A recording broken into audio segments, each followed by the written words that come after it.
Thomas Wright pulled his old brown coat tighter round his thin body as the cold wind blew through the empty streets of Peaceful Valley. His horse moved slowly beneath him, each step careful and tired, just like Thomas himself, at 62 years old. Thomas knew he did not have much time left to live. The sickness in his chest had been getting worse every day for months now. The coughing started again, deep and painful, making his whole body shake. Thomas pulled out his white handkerchief and pressed it to his mouth. When he looked at it, he saw fresh drops of bright red blood. This had been happening more and more lately. He folded the cloth carefully and put it back in his pocket, trying not to think about what it meant. Thomas had been riding for 3 days to reach this place. He had heard that Peaceful Valley was almost empty now, with most people having moved away years ago to find work in bigger towns. It seemed like the perfect place for a dying man to spend his last days without bothering anyone or being bothered by anyone else. Looking round at the broken buildings and dusty streets, Thomas felt a deep sadness in his heart. This town reminded him of his own life, once full of activity and purpose, but now empty and forgotten. He had spent most of his younger years working as a hired gun, traveling from town to town and solving problems with his pistol instead of trying to talk things through peacefully. Those had been dark years for Thomas. He had been good at his job, very good, but it had cost him everything that really mattered. He had never married because no decent woman wanted to be with a man who made his living through violence. He had never had children because he was always traveling and never stayed in one place long enough to build a real home. He had never made true friends because people in his line of work could not be trusted completely. Now, as his horse walked slowly down the main street of Peaceful Valley, Thomas felt the weight of all those lonely years pressing down on his shoulders. The buildings on both sides of the street had broken windows, and weeds were growing up through cracks in the wooden sidewalks. A few old signs hung crooked on rusty chains. Creaking back and forth in the wind, Thomas guided his horse toward the edge of town, where he could see an old cemetery on a small hill. He thought it might be peaceful there, a good place to rest for the night and maybe think about his life before the sickness finally took him away from this world.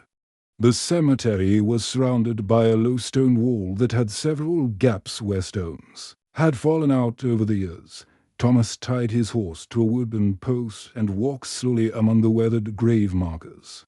Most of them were so old that the names carved into them were hard to read anymore. As Thomas walked deeper into the cemetery, something unusual caught his attention. Near the back corner, sitting on top of the ground instead of buried beneath it, was a wooden box that looked much newer than everything else round it. The wood was still light-colored, and Thomas could see that words had been carved into the top of it.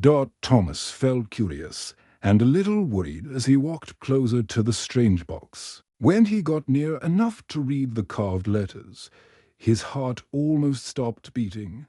There, carved deep into the wooden lid in careful letters, was his own name, Thomas Wright. His hands began to shake as he stared at the impossible sight. How could anyone have known he would come to this place? Thomas had not told anyone where he was going when he left his last town.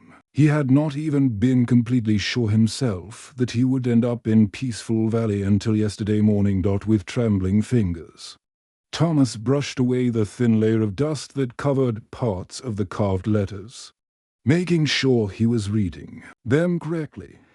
There was no mistake. This box definitely had his name on it, written in beautiful, clear letters. Thomas knew he had to look inside, even though his heart was beating so fast it made him feel dizzy. He found the edge of the heavy wooden lid and slowly lifted it up. What he saw inside made him gasp out loud and nearly drop the lid. Lying inside the box, wrapped in a soft blue blanket, was a tiny baby boy. The little one looked like he was only a few days old, with the smallest hands and feet Thomas had ever seen.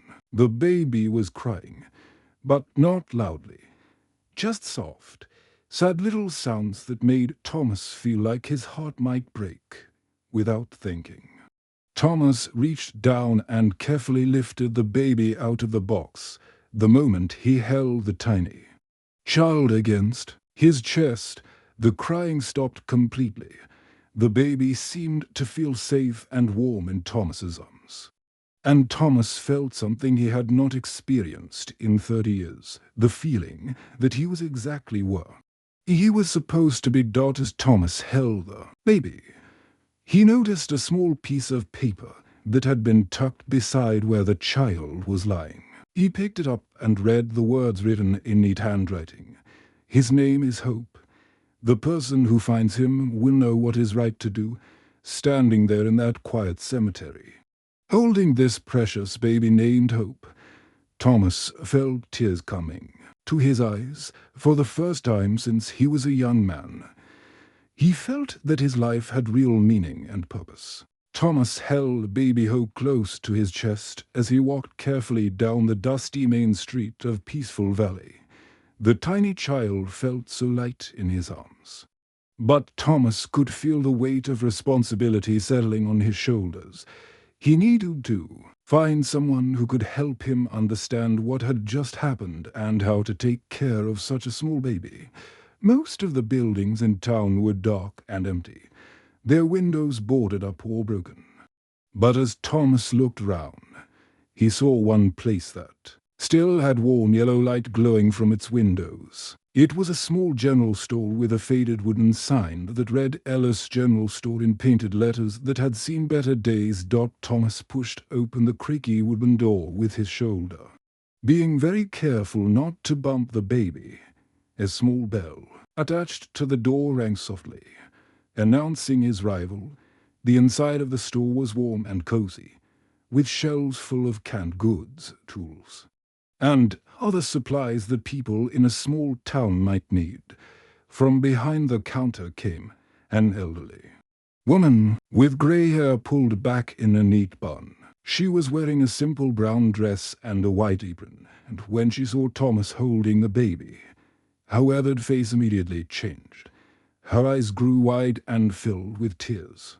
But they were not tears of surprise. They looked more like tears of recognition, as if she had been waiting for this exact moment. "Oh my," the woman said softly, pressing her hand to her heart. "You must be Thomas, right?"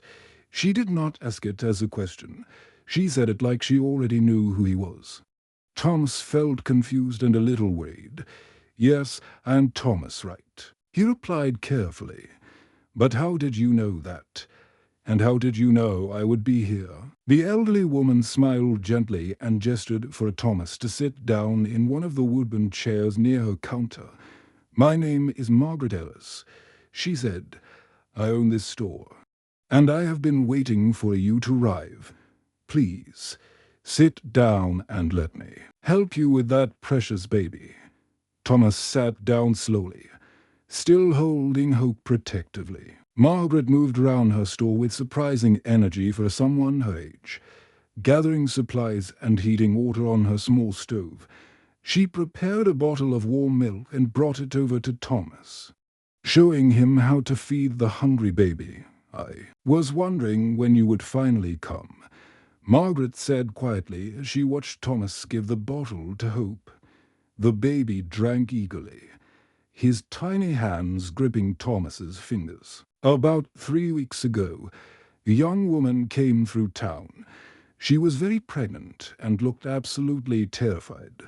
Margaret sat down in the chair across from Thomas and folded her hands in her lap. Her voice was gentle but sad as she continued her story. "The poor girl's name was Emma. She was maybe 20 years old, with long brown hair and the most frightened eyes I have ever seen. She told me that some very dangerous men had killed her husband and were chasing after her, Thomas. listened carefully while feeding Hope, feeling his heart grow heavy as he began to understand what had happened. The baby seemed content now, drinking his milk and looking up at Thomas with bright, trusting eyes. Emma was exhausted from traveling and hiding. Margaret continued.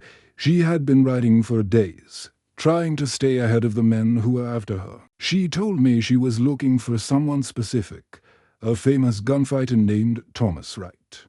She had heard stories about your reputation and believed that only someone with your skills could protect her. Unborn child.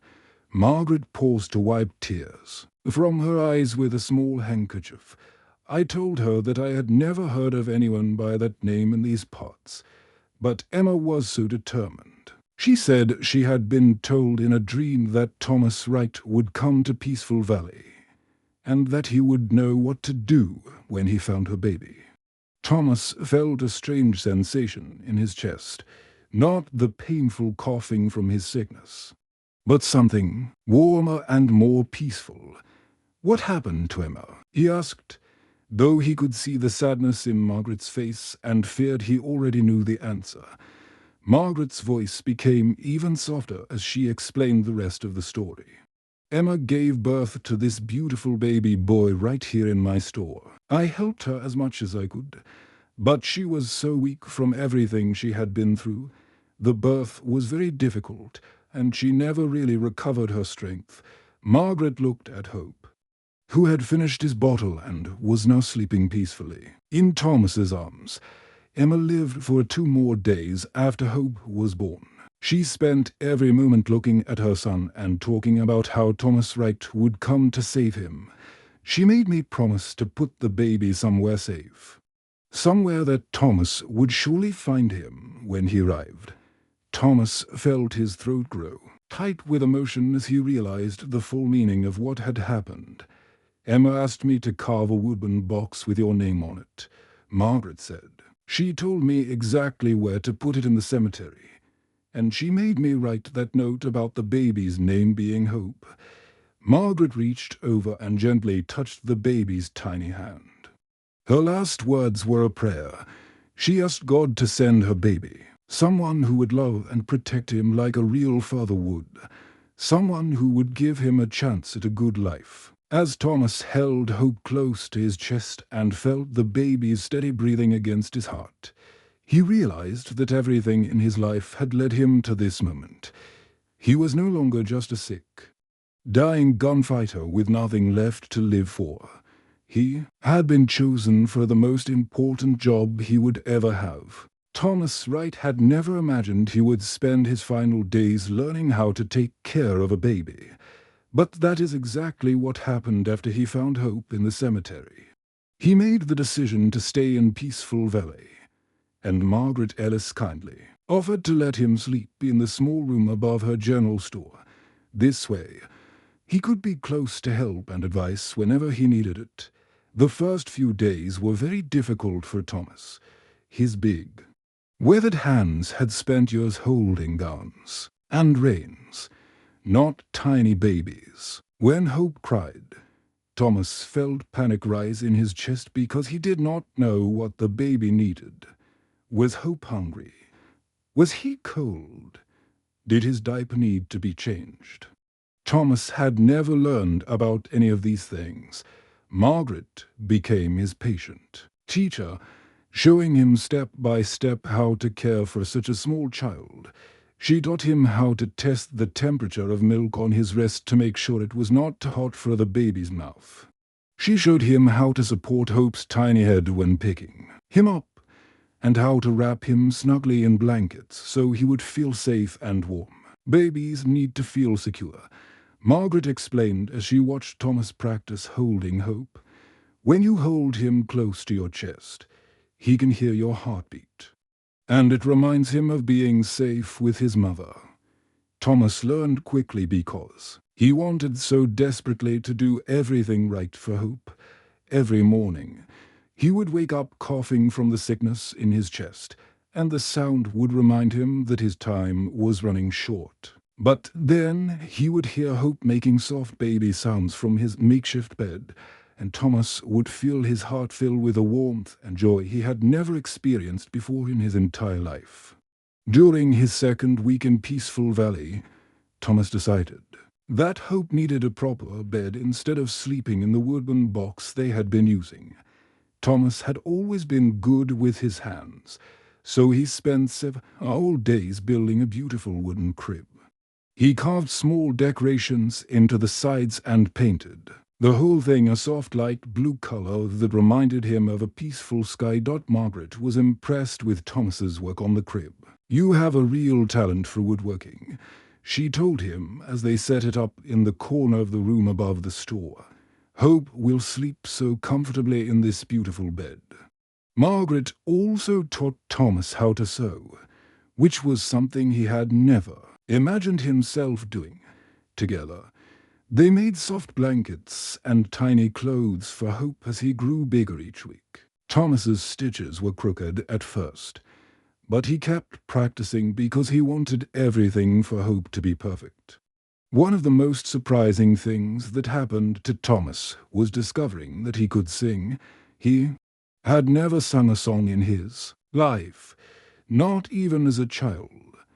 But when Hope would cry in the evenings, Thomas found himself humming soft melodies without even thinking about it. The baby would always become quiet and peaceful when he heard Thomas's deep, gentle voice. "You are becoming quite the father," Margaret would say with a warm smile as she watched Thomas rock Hope to sleep while singing quiet lullabies. "I never would have imagined that the famous gunfighter Thomas Wright had such a tender heart." Hidden inside him, Thomas felt embarrassed but pleased when Margaret said things like this. He had spent so many years being known for a violence and toughness that he had forgotten he could be gentle and caring. Taking care of Hope was teaching him parts of himself that he had never known existed. The weeks passed peacefully in Peaceful Valley. Every day, Thomas felt his love for Hope growing stronger, while at the same time he could feel his own body getting weaker from the sickness. His coughing fits were becoming more frequent and more painful, but somehow having Hope to care for made Thomas feel more alive than he had in years. Thomas spent many hours sitting by the window in Margaret's store, holding Hope in his arms and looking out at the quiet streets of the town. He would talk to the baby about all sorts of things, even though Hope was too young to understand the words. Thomas told him about the beautiful mountains in the distance, about how flowers grew in the spring, and about his dream that Hope would grow up to be a kind and good man who helped other people instead.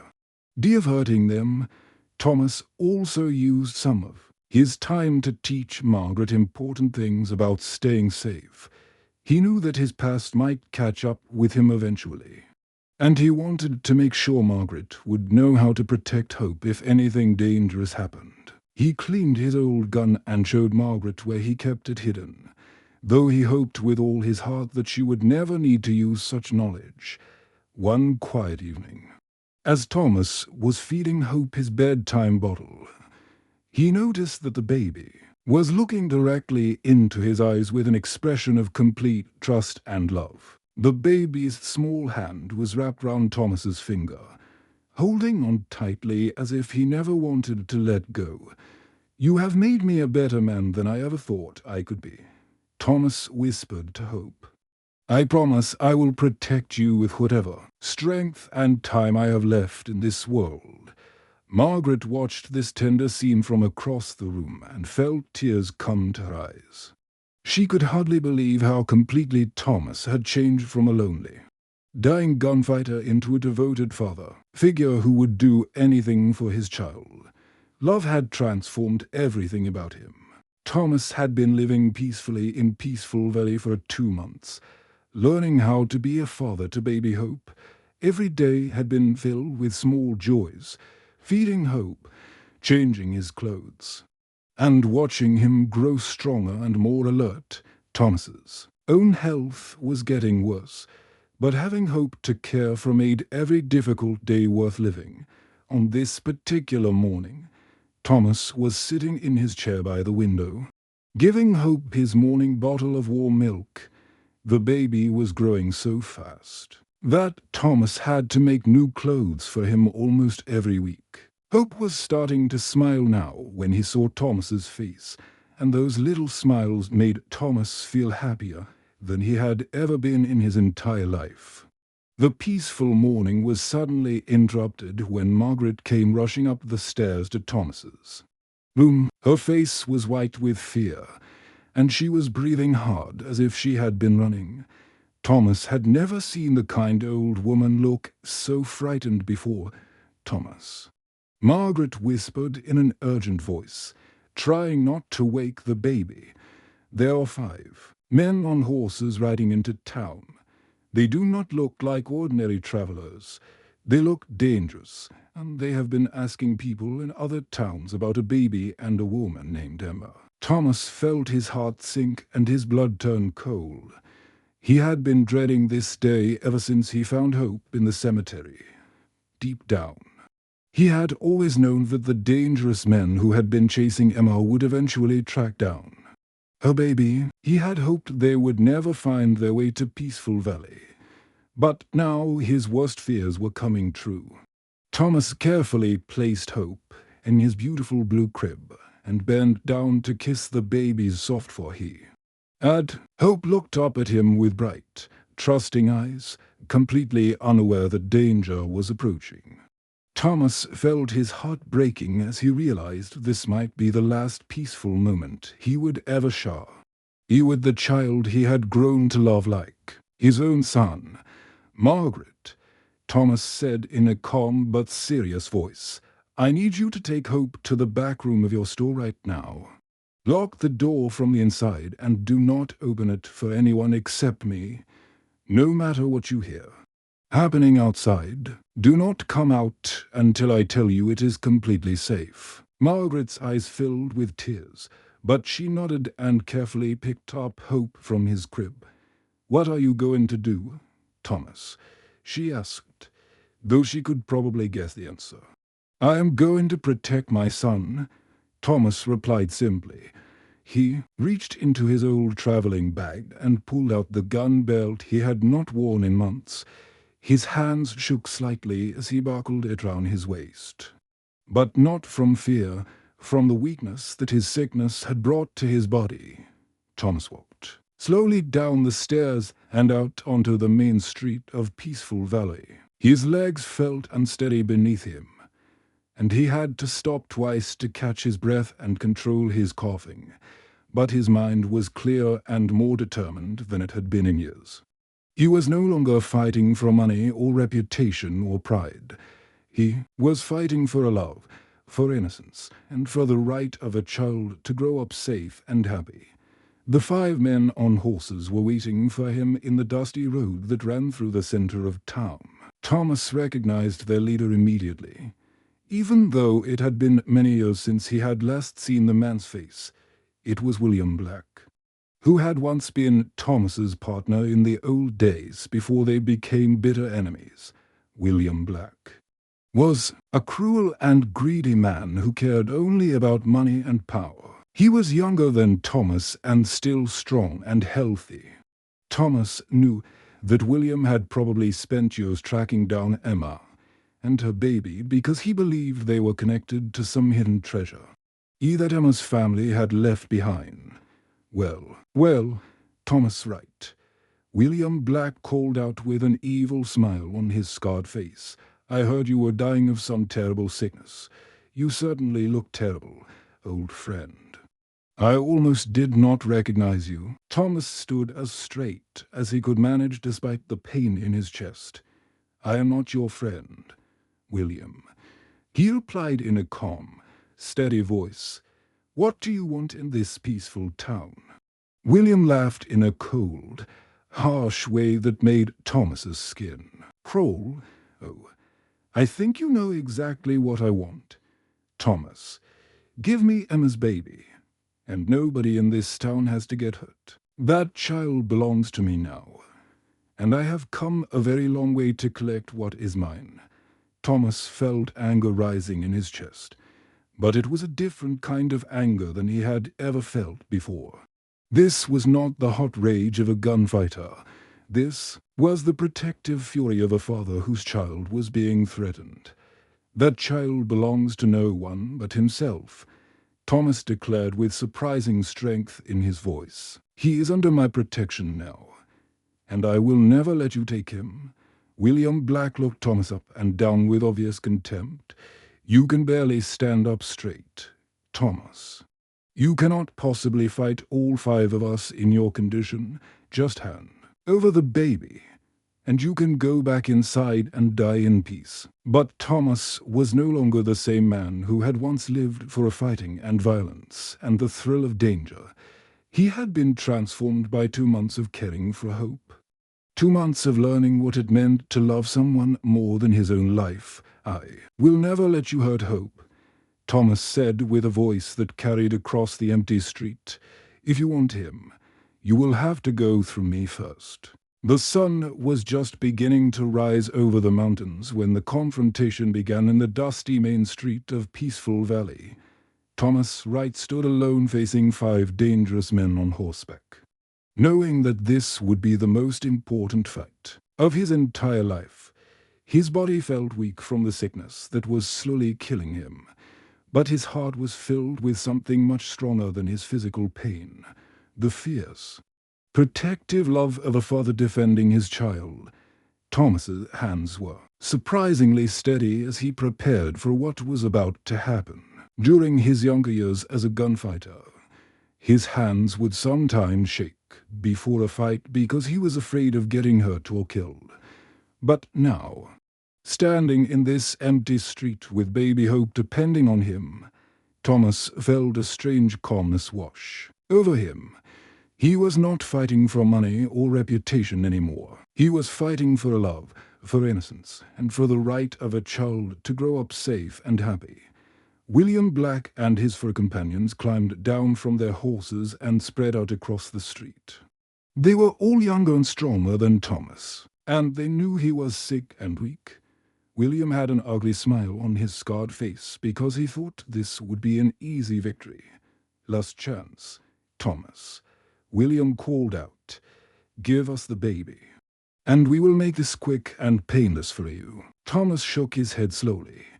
"I told you already, William, if you want to hurt Hope, you will have to go through me first." The fight began suddenly and was more intense than anything Thomas had experienced in years. Despite his sickness, Thomas found strength he did not know he still possessed. Every skill he had learned during his long years as a gunfighter came back to him. But this time he was using those skills for something pure and good instead of just for money. Thomas moved carefully, but quickly, using his experience and knowledge to outsmart the younger men. One by one, he managed to stop William's companions from causing any harm. But the effort was costing Thomas dearly. Each movement sent sharp pains through his chest, and he could feel his strength flowing out of his body like water from a broken bucket. When the dust settled, William Black was the only one of the dangerous men still standing. Thomas was badly hurt and struggling to stay on his feet, but he had protected Hope from 4 of the 5 men who wanted to harm him. William looked round at his fallen companions, and then back at Thomas with a mixture of anger and grudging respect. "You always were the best shooter in the territory, Thomas," he admitted. "But look at yourself now. You are finished. You can barely stand up." Thomas knew that William was right. He could feel his life slipping away with each painful breath he took. Blood was staining his shirt, and his vision was starting to blur around the edges. But when he thought about baby Hope sleeping safely in Margaret's back room, Thomas felt a deep satisfaction in his heart. He had succeeded in protecting the child he loved more than his own life. "Maybe I am finished," Thomas said quietly, "but I did what I came here to do. Hope is safe, and that is all that matters to me." William raised his gun. But before he could use it, something unexpected happened. The effort of fighting and the shock of losing his men had been too much for Williams. He suddenly clutched his chest and fell to the ground, unable to continue the fight. Thomas also collapsed, his strength finally completely gone, as he lay in the dusty street. He heard the sound of running footsteps. Margaret came rushing out, of her store with baby Hope in her arms. She knelt beside Thomas with tears streaming down her weathered face. "Did I do good, Margaret?" Thomas whispered as he reached out with a shaking hand to gently touch Hope's tiny fingers one last time. "Did I protect him the way a real father should? You did wonderfully, Thomas." Margaret cried, her voice breaking with emotion. "You saved him. You became exactly the father he needed, and you gave him the greatest gift anyone can give, the chance to grow up safe and loved." Thomas smiled peacefully as he looked at Hope's beautiful, innocent face. The baby was sleeping quietly, completely unaware of the danger that had just passed. "I came to this town expecting to die alone and forgotten," Thomas said softly. "Instead, I got to die as someone's protector. I got to die knowing that my life had real meaning and purpose." With his last breath, Thomas whispered, "Take good care of our boy, Margaret. Tell him every day, when he grows up, that he was loved by someone who would have done anything in the world to keep him safe." Margaret promised through her tears that she would raise Hope with all the love and care that Thomas would have wanted. She kept that promise faithfully. Years later, when Hope was old enough to understand, Margaret told him the complete story of Thomas Wright, the man who had lived a hard and violent life but found red. Emption through love, she explained how Thomas proved that it is never too late for anyone to become a good person, and that the greatest victory in life is not defeating enemies, but protecting those who cannot protect themselves. Hope grew up to be a kind, gentle man who helped other people in need wherever he could. He carried forward the legacy of love that Thomas had given him, and he never forgot the sacrifice that had been made to give him a chance at a good life.